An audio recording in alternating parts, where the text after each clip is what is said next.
membahas olahraga, lifestyle, gaya hidup, wisata,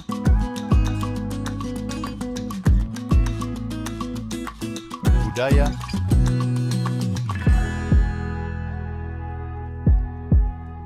politik dan hukum akan dibahas seru bersama host kece dari Odeng dan co-host tercantik Rida dalam program Pagi Seru Sultan TV. Terima kasih pemirsa, Anda masih bersama kami di Pagi Seru. Dan kali ini informasinya seru buat Anda pecinta sepak bola. Congratulations for Indonesia nih yang sudah memastikan tiket ke babak ketiga kualifikasi Pildun. Betul. Dan mendapatkan tiket ke Piala Asia 2027. Kita akan nantikan ya. Makin semangat gak sih jadinya, Der? Ini juga membuktikan bahwa sepak bola Indonesia ini emang makin maju dan makin hebat nih. Ya, betul sekali. Indonesia dinyatakan lolos ke babak ketiga kualifikasi Pildun 2026 setelah berhasil mengalahkan Filipina tadi malam dengan skor 2-0.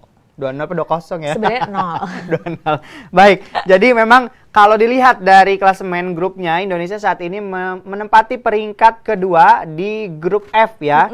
Disusul yang pertama itu oleh klub dari Irak. Irak, betul, ya, betul sekali. Tapi dengan berhasilnya Indonesia melawan Filipina, artinya ini memutus untuk Indonesia tidak bertemu dengan Vietnam ya. Nah, betul jadi ketemu sekali. dia. Dan keberhasilan Indonesia ini mengakhiri grup F di posisi kedua, membuat pasukan Merah Putih ini memastikan diri lolos ke babak ketiga kualifikasi Piala Dunia 2026 juga. Iya, secara klasemen ini Indonesia mendapatkan 10 poin di posisi kedua, sementara lawan terberat di grup F adalah Irak menempati posisi pertama dengan 15 poin.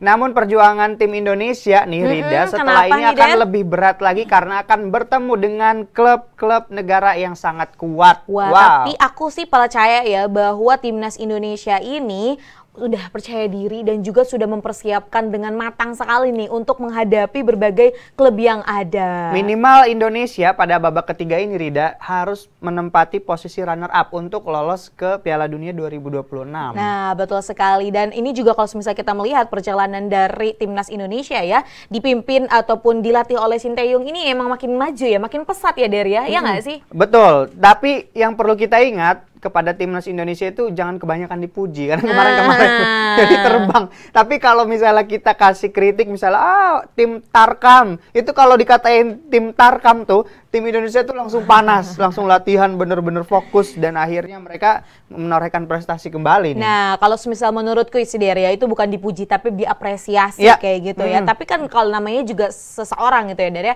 butuh diapresiasi dan juga butuh dikritik. Namanya apresiasi itu untuk kita menghargai, namanya dikritik kita itu untuk lebih meningkatkan kualitasnya seperti itu. Tapi nih masyarakat Indonesia kalaupun mau mengkritik jangan terlalu sadis seperti itu. Tetap ada ibaratnya tuh balance lah antara mengapresiasi dan juga mengkritisi seperti itu. Ya, kalau kita saksikan kualifikasi Pildun ini juga untuk zona Asia akan berlanjut pada Maret. Oh, udah lewat ya.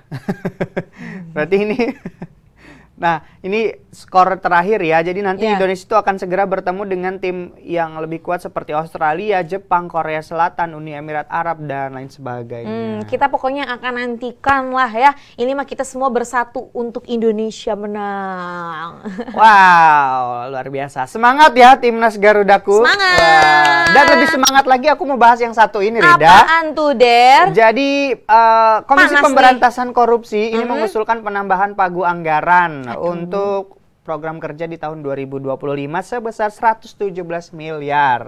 Lumayan fantastis ya Der ya. Apakah dengan penambahan anggaran ini memang sangat-sangat dibutuhkan atau ya Der ya, kalau misal kita melihat meskipun KPK ini merupakan Komisi Pemberantasan Korupsi, ya tidak menutup kemungkinan bahwa mungkin di dalamnya juga ada tindak-tindak korupsi yang terjadi. Ya, betul sekali. Jadi ini menurut PLT KPK, Bapak Nawawi Pomolango ini mengusulkan kenaikan pagu ini untuk digunakan untuk beberapa program nih. Oke, program apa aja sih Der memangnya? Nah, jadi ini program dukungan manajemen, itu untuk kepegawaian, kemudian program pencegahan dan penindakan perkara korupsi yang mencapai 52,11 miliar. Wow, lagi dan lagi sebenarnya kalau kita melihat ya Der ya, banyaknya kasus korupsi di Indonesia dan kalau misal itu terkuak gitu ya, itu sangat-sangat menguntungkan untuk kita masyarakat sebenarnya ya.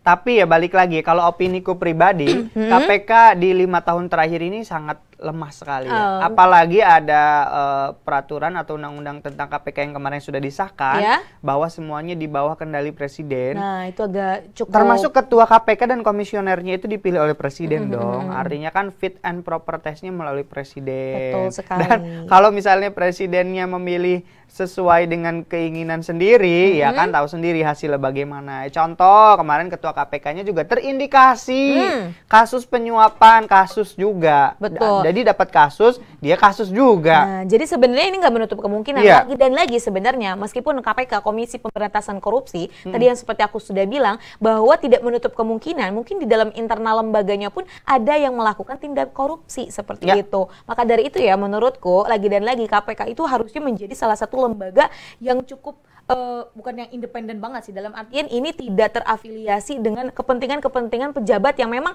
sengaja ingin ditutupi boroknya, seperti itu. Iya, kemudian juga yang lebih uniknya lagi di perubahan undang-undang itu ya, kalau tidak salah, correct me ya, if I'm wrong.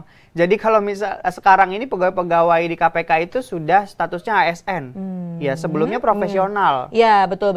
Dan ini juga kita tahu kalau ASN itu kan memang harus mengabdi kan, dan juga mengikuti aturan-aturan tertentu. Jadi kalau misalnya kata atasannya ABC ya harus ikut. Betul, jadi nggak bisa yang leluasa seperti itu. Betul, beda ya kalau profesional kan gitu. Jadi ya tinggal cabut aja kalau nggak sesuai gitu kan. Betul sekali. That's why aku memilih jadi profesional kayak kadang-kadang kan ada beberapa visi misi atau prinsip yang kurang sesuai dengan pribadi. Seperti itu. Ya, dibanding kita pusing sendiri, yang paling penting sekarang mah lebih penting mewaraskan diri sendiri. Betul, daripada mewaraskan yang lain nggak waras-waras. Betul sekali. Baik, Dery dan juga pemirsa, informasi terkait dengan tambahan anggaran untuk KPK ini sekaligus menutup nih perjumpaan kita pada hari ini. Terima kasih sudah menyaksikan tayangan Pagi Seru. Jangan lupa saksikan program-program lainnya di Sultan TV. Dan bagi kamu pecinta dangdut, daftarkan diri kamu dalam ajang pencarian bakat COD Mencari Bintang. Betul sekali. Dan jangan lupa ya, terus saksikan Pagi Seru dari hari Senin sampai dengan hari Kamis pukul 10 pagi. Mewakili seluruh kerabat kerja yang bertugas, saya Dery Odeng. Saya Rodloh Rida. Pamit undur diri. Sampai jumpa. Wassalamualaikum warahmatullahi wabarakatuh. Membahas olahraga, lifestyle, gaya hidup, wisata,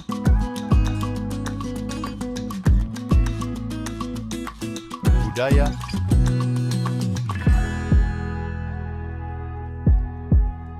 politik dan hukum akan dibahas seru bersama host kece dari Odeng dan co-host tercantik Rida dalam program Pagi Seru Sultan TV.